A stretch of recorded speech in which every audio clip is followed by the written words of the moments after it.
Hey everybody, welcome back to the channel. I appreciate your time. Thank you for watching. It was really enjoyable meeting so many of you at the 6 hour event up in Epping.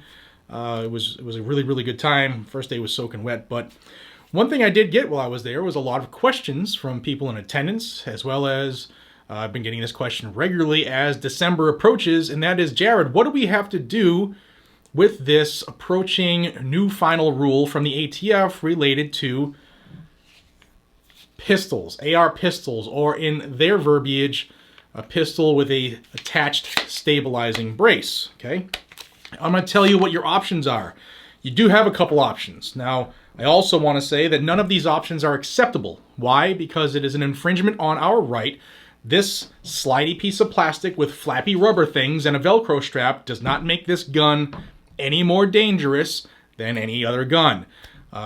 It's horse crap is what it is, but that is the ATF, and like I've said numerous times, when this rule does drop, they're saying, remember I'll put the video above, but they're saying, the ATF, that it will be dropped by December 28th.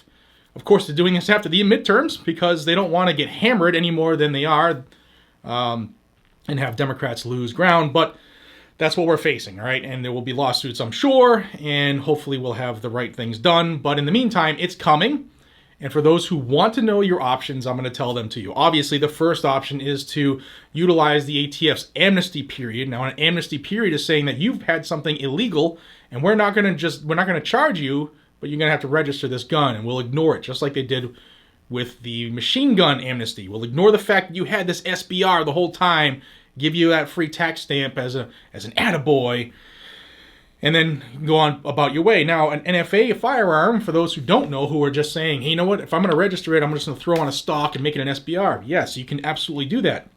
But if you've never had an NFA item, there are all kinds of restrictions that go with that. For one, you can't take it across state lines unless you have prior authorization from the ATF. There's all kinds of crazy restrictions on NFA items. But it's not any more dangerous on December 28th than it is on January 1st of last year. It's not. This is a made-up thing.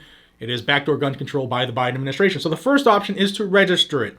And yes, you can then officially make it an SBR, because that's what it's going to be registered as. The other options, some people might choose to do as well. The first is the easiest. It's to go up to your firearm with an attached stabilizing brace and simply, if I can do it with one hand, remove it. Now this is not applicable, or the new rule does not apply to this. Why? Well, because the rule, it's titled Firearms with Attached Stabilizing Braces, and throughout the verbiage, if you remember, we went over it in detail numerous times on the channel, it is regulating firearms with attached stabilizing braces. This is no longer attached. This is okay. This will be okay. And there are several attorneys who I've spoken to, and by the wording, the words that are in the wording of the rule, this is no longer anything that can be guided or controlled or restricted by the rule, because it does not have an attached stabilizing brace. So by removing, love my CMMG Banshee, by removing said brace, it is no longer a pistol with an attached stabilizing brace.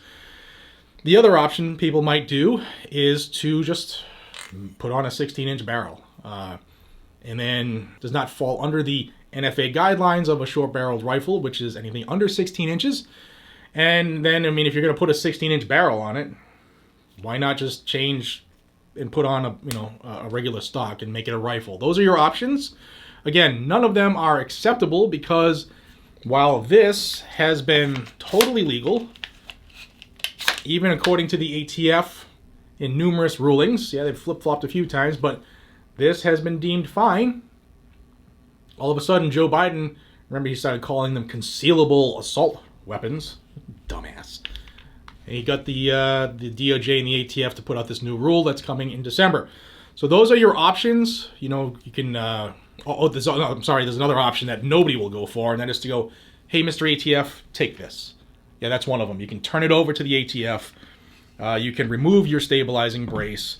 You can register the firearm as an SBR. You can put on a 16-inch barrel or a complete upper and make it a rifle, or you can destroy your brace as well. Those are the options the ATF has laid forward, and I figured I'd get them on your radar because time is coming.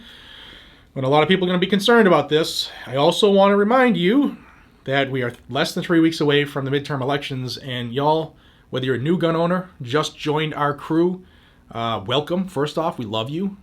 If you're an old gun owner, or if you're somebody who doesn't really shoot a lot, and you don't think people really need to have guns, but you're for our rights, right? Vote accordingly. Vote accordingly. Stop voting for people who want to take these items away from you, and only give them to people who keep them safe, and vote accordingly. All right, guys and gals, so that's that. If you want more information down below, let me know. And until we see each other again, be safe, stay vigilant, and carry a gun to keep you, your friends, your family, your community safe. That is what it's for, guys and gals. I use these tools to keep myself safe, to ensure the safety of my wife and my children, and I will always do that.